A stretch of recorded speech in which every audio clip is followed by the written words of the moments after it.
All right, as you saw in your Unit 2 videos, this whole unit is all about transformations. So on your worksheet of the day today, in general, we are going to be looking at transforming a function. Let's say we have some generic function, f of x. So in this function, I'm going to consider there is an outside, and the outside is anything going to be here or here, and there's an inside, which is in the function. So what I mean by that, let's say we have a cubing function. So let's say we have x cubed. Well, if I want to change things on the inside of the function, which would be this blue here, then it's going to be in here. So maybe the 3x minus 1, things like that. That will influence it there. So that would all do stuff on the inside of the function. Now anything on the inside, in general, is horizontally changing. So it's going to move it left, right, stretch it, compress it horizontally, or flip it horizontally, as we saw. The outside, this red area, is essentially going to be when I do things outside the function. So like a -2 here, a -4 here. Those are all going to be things on the outside, as we will say. So it's important to kind of know where it's happening, if it's happening outside or inside, because that's going to really determine what transformation it is. So if we look at some of our inside transformations, there are only a couple. So what I would typically list them at is y equals f. I'm going to go with b of x. I'm going to go with y equals f of x minus h. These are our two big ones. So when I think about bx, this is going to be a horizontal dilation. So what that's going to do is that's going to make it smaller or bigger. So it's almost if you're taking your graph and you're pushing it together toward the center or pulling it apart. Now the biggest thing is, since it's horizontal, it is going to influence the x. So what we're going to do to the x coordinates is we're going to multiply them by 1 divided by b. Now that's really important, that you take all your x values and you multiply them by the reciprocal of b. That's kind of the different thing about the horizontal ones. And again, if you have f of x minus h, this is going to be a horizontal shift. And in this case, I would take the x's and I would add h. Now this is kind of different because you notice that the h is after a minus sign. So if I have x minus 2, then the h is actually 2. So I'm adding 2 to everything and it would shift it to the right. Now there are other horizontal dilations, not ones we'll encounter much in this class, such as if you put a negative sign in front of the b, it would flip it horizontally. You certainly could have that. It's just not a major one.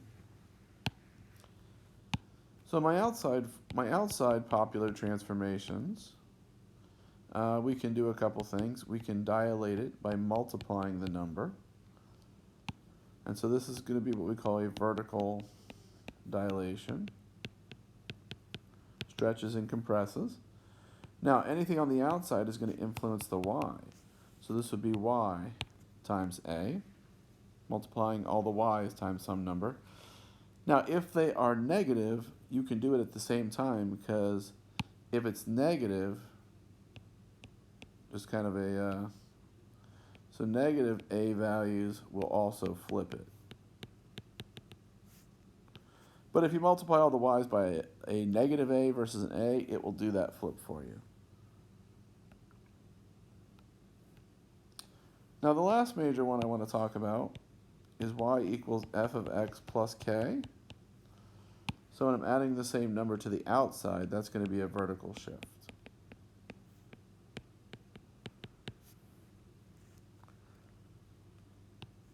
So when you do a vertical shift, you're going to add the same number to all the things on the outside. And it could be subtracting if it's minus.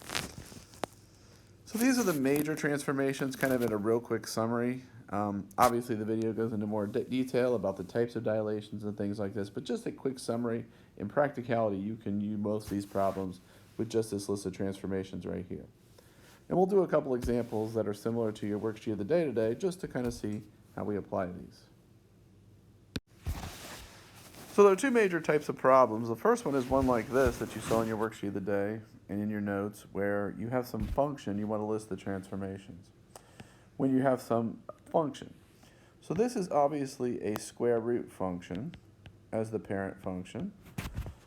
So what I'm going to do when I have a square root function, why we went over all those library of functions, is it's really nice to know some points on this original function. Now I know this has a domain of 0 to infinity, so I'm just going to pick some numbers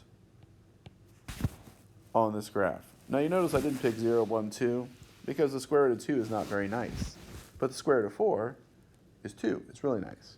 You certainly could pick 2, it would just be an awkward decimal. So the y value is 0, 1, and 2, because I'm just plugging these x's into my original function. So if I plotted these points, I could certainly do that.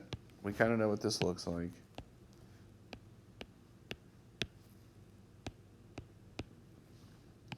This thing is going to start here, go here, and then 4, 2, it looks here. So it looks something like this. So we're going to try to transform it, and this is admittedly a much harder example than it is on your worksheet of the day, but I wanted to kind of just do one that involved a lot of things. So if I want to list all the transformations that occur, there are lots of them.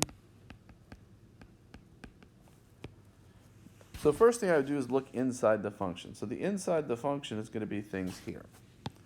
Now I see x minus 1. Remember, we said x minus h is a shift, so it's actually the 1 that is going to be our number we're shifting. So this is going to shift right 1 unit. It's always the number after the negative sign. Or just think about it as the opposite. If it's minus 1, that means it's moving right. If it's plus 1, it's moving left. So that's going to add 1 to all our x values. Now the next thing I would do is I would do this 3 out front. That is going to be a vertical dilation. And since it's bigger than 1, it's going to be a stretch. Not that that's really something we have to worry too much about, but since it's bigger, it's going to stretch it vertically. You're going to pull it up. And so we're going to multiply all the y's times 3. And then finally, our last one over here is we have this 2. And it's added on the outside, so that's going to be a vertical shift up 2. So we're going to take the y's and add 2. Now it's important you do these in this order, so there's only one for x, so we'll certainly do that one to all the x's. We'll add 1 to all our x's. And then we'll multiply by 3 and add 2. And that's simply order of operations. You always multiply before you add. Okay? So if I do that to get my new graphs and get my transform points, I'll go down here. So if these are going to be points for g of x, which is our whole function, it says I'm going to take my original points and add 1.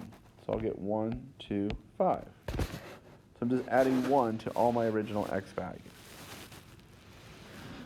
Finally, I'm going to multiply all the y values by 3 and then add 2. So 0 times 3, I'll just write this one out. 0 times 3 plus 2 is 2. Now, if you want to do this separately, do it in 2 steps, that's certainly fine. 1 times 3 is 3. 3 plus 2 is 5. 3 times 2 is 6. 6 plus 2 is 8. So these would be my points on my graph. So if I were to graph it, I don't really have room to graph it, then I would hopefully see that. I guess I could shift this down maybe. But anyways, if I plotted these points, I would get a graph that looks very similar to my yellow graph over here, but it would just be moved over, stretched, and moved up.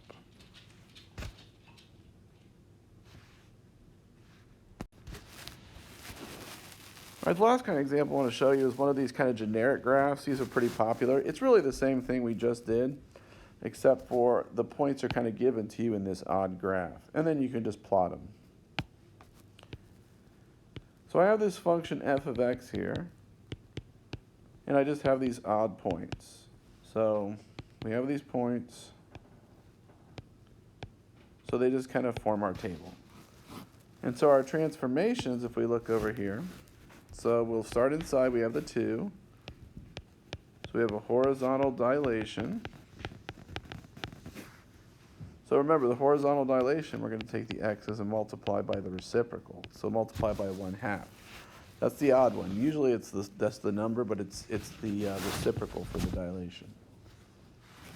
The negative sign over here is going to be a vertical flip, because it's the negative part. There's really not an a value, but the negative, remember we said, is going to flip it upside down. So that's going to be the y's times -1.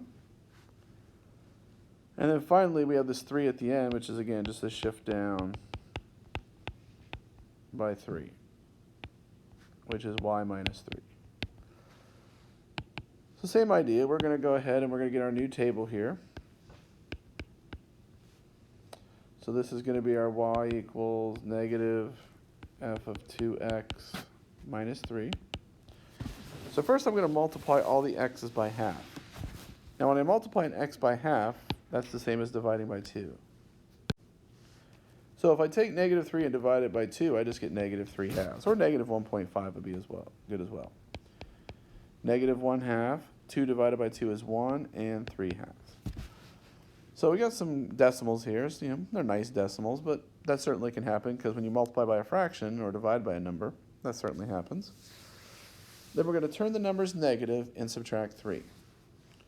So if I take -3 and turn it negative, I get it +3, and +3 minus 3 is 0. If I take 0 and turn it negative, it's still 0. 0 minus 3 is -3. If I take 2 and turn it negative, I get -2. -2 minus 3 is -5. And then I'll take 1, because these are all the y values. 1 turning negative is -1. -1 minus 3 is -5. So now to graph my final function, I will want to just simply plot these points. These points here will give me the transform graph of my original function. So just some kind of examples to help you out. Hopefully this helps. If you have questions, let me know.